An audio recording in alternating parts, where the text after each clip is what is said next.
Hello बच्चों, मैं doctor Sunita Nandal कक्षा 11th के लिए काव्य खंड की दूसरी कविता है मीरा के पद, उसके अभ्यास के प्रश्न लेकर आई हूं। प्रश्न देखिए, मीरा कृष्ण की उपासना किस रूप में करती है। दूसरा प्रश्न बनता, वह रूप कैसा है। मीरा कृष्ण की उपासना सगुण रूप में करती है। मीरा के कृष्ण का रूप है वो मन को मोहने वाला है। गोवर्धन पर्वत को धारण करने वाले हैं वे। सिर पर मोर मुकुट है। मीरा उन्हें अपना पति मानती है। वे मीरा के सर्वस्व हैं, सब कुछ हैं। इसके अतिरिक्त मीरा संसार में किसी को अपना नहीं मानती।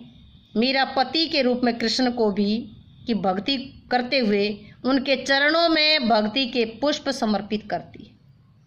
पति के रूप में कृष्ण की भक्ति करते हुए उनके चरणों में भक्ति के पुष्प समर्पित करती है। नेक्स्ट देखिए, भाव बताइए और शिल्प सौंदर्य बताइए। क्वेश्चन बच्चे लगभग गलत करते हैं। भाव का मतलब जो पद पढ़ा है, जो पंक्तियां पढ़ी हैं, उनका भाव क्या है, उनका निचोड़ क्या है, कवि उसमें क्या कहना चाहता है। शिल्प सौंदर्य, कला सौंदर्य कहो, कला पक्ष कहो, भाषागत सौंदर्य कहो, पद में काव्य पक्ष क्या, इसका कला पक्ष क्या आया है। किसी भी काव्य के दो पक्ष होते हैं, एक भाव पक्ष होता है, दूसरा कला पक्ष होता है। भाव पक्ष में उसकी व्याख्या से संबंधित होता है, कला पक्ष उसके कला पक्ष यानी शिल्प सौंदर्य से प्रतीत होता है। पंक्तियां देखिए, आंसुओं जल सींची सींची प्रेम बेली बोई, अब तक बेली फैल गई आनंद फल हो। इसका भाव बताइए। मीरा ने अपने आंसुओं से सींच सींच करके कृष्ण के प्रेम रूपी बेल को बोया और अब तो बेल इतनी फैल गई है कि उसमें आनंद रूपी फल लगने लगे। कहने का मतलब क्या है, समाज ने मीरा को बहुत कष्ट दिए। उन कष्टों को सहन करके आंसू बहा करके कृष्ण के प्रति अनन्य प्रेम बनाए रखा। अब तो वो इतनी प्रेम में लीन हो गई है कि कृष्ण भक्ति से ही उसे आनंद ही आनंद लगने लगी। इसमें इसका शिल्प सौंदर्य क्या होगा। हमने जो काव्य सौंदर्य की 8 जो पंक्तियां सीखी थी, भाषा कौन सी है, भाषा राजस्थानी है, शैली गीतात्मक है, तुकांत छंद है, अलंकार सिंची सिंची में पुनरुक्ति आया है, होई बोई में कौन सा आया है, स्वर मैत्री आया है, पुनरुक्ति आया है, अनुप्रास आया है। भाषा शैली छंद अलंकार रस, रस कौन सा, भक्ति रस है, प्रसाद गुण है, दृश्य बिंब विदा शब्द शक्ति है। नेक्स्ट देखिए, दूध की मथनिया बड़े प्रेम से भी लोई, दधी मथी घृत काढ़ी लियो, डारी दही छोई। क्या कहता है इसमें, इसका भाव सौंदर्य देखिए। दूध की मथनिया, मीरा का मानना है कि उसने कृष्ण प्रेम रूपी दूध को प्रेम की मथनी से, मथनी भिलोने के लिए, मथना भिलोना, बड़े प्रेम से भिलोया। दूध को भिलोएंगे क्या निकलेगा, घी, घी को निकाल लिया।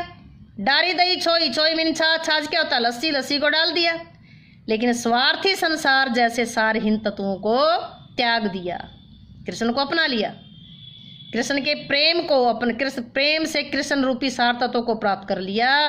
और जो लस्सी थी यानी कि छाछ थी, यानी कि जो दुनिया थी सारहीन, उसको छोड़ दिया। मीरा पूर्ण रूप से कृष्ण के प्रेम में लीन हो चुकी है। काव्य सौंदर्य देखिए वही है, क्या है, अनुप्रास और रूपक अलंकार का प्रयोग हुआ है, भाषा राजस्थानी है, शैली गीतात्मक है, तुकांत छंद है, अलंकार कौन सा आया है, बिलोई छोई वही स्वर मैत्री अलंकार आया है, अनुप्रास भी आया है, रूपक भी आया है, दृश्य बिंब है, अभिधा शब्द शक्ति है, भक्ति रस है, प्रसाद गुण है। नेक्स्ट क्वेश्चन देखिए, लोग मीरा को बावरी क्यों कहते हैं। बावरी मीन पागल, बावली। मीरा कृष्ण के प्रेम में लीन हो गई है। शादीशुदा होते हुए भी पाँव में घुंघरू बांध करके कृष्ण के सामने नाचती है। मीरा कृष्ण को अपना पति मान चुकी है। मीरा को अपने कुल की मर्यादा और लोगों की कोई परवाह नहीं कि लोग क्या कहेंगे। लोक लाज को छोड़ करके संत साधु संतों के पास बैठती है, इसीलिए लोग मीरा को बावली कहते हैं, बावरी कहते हैं, पागल कहते हैं। नेक्स्ट देखिए, विष का प्याला राणा भेजा पीवत मीरा हंसी। इसमें क्या व्यंग्य छिपा है। मीरा के कृष्ण के प्रति प्रेम को देखकर मीरा के पति राजा द्वारा विष का प्याला भेजा गया। मीरा राणा द्वारा मीरा का जो पति था उस राणा ने जहर का प्याला भेजा। इसके बारे में भी अनेक मत हैं। कोई कहते हैं कि उसके देवर ने जहर का प्याला भेजा था क्योंकि मीरा छोटी सी जब उनके पति का स्वर्गवास हो चुका था। घर परिवार वाले सोचते थे कि मीरा इस तरह अगर साधु संतों के पास जाएगी, राज परिवार में ब्याही गई थी, तो उसका जो घर परिवार वाले थे वो सोचते अगर यूं गई तो बड़ी परिवार की भी बेइज्जती है। तो मीरा को मारना चाहा, जहर का प्याला भेजा, लेकिन मीरा तो कृष्ण के प्रेम में लीन थी, जहर पी गई, जहर भी अमृत हो गया। यानी कि हंसते हंसते उसने जहर का प्याला भेज लिया। मीरा की हंसी में जो व्यंग्य है, हंसते हंसते पी गई। संसार की मोह माया से ग्रसित स्वार्थी लोग कृष्ण के प्रेम को नहीं जानते। वे मानते हैं कि शरीर मर गया, शरीर की मृत्यु से अमर प्रेम खत्म हो जाएगा, लेकिन वह अविनाशी कृष्ण तो निडर रह करके प्रेम करने वालों को तो सहज ही प्राप्त हो जाते हैं। जो यानी कि जो निडर होकर के प्रेम करने वाले हैं उनको तो कृष्ण की भक्ति सहज भाव से ही प्राप्त हो जाती। मीरा जगत को देखकर रोती क्यों है? संसार को स्वार्थी मानती है। मीरा कृष्ण के प्रति अनन्य प्रेम जिसके समान कोई अन्य ना हो, वह समर्पण भाव से कृष्ण को पति मानकर भक्ति करती है।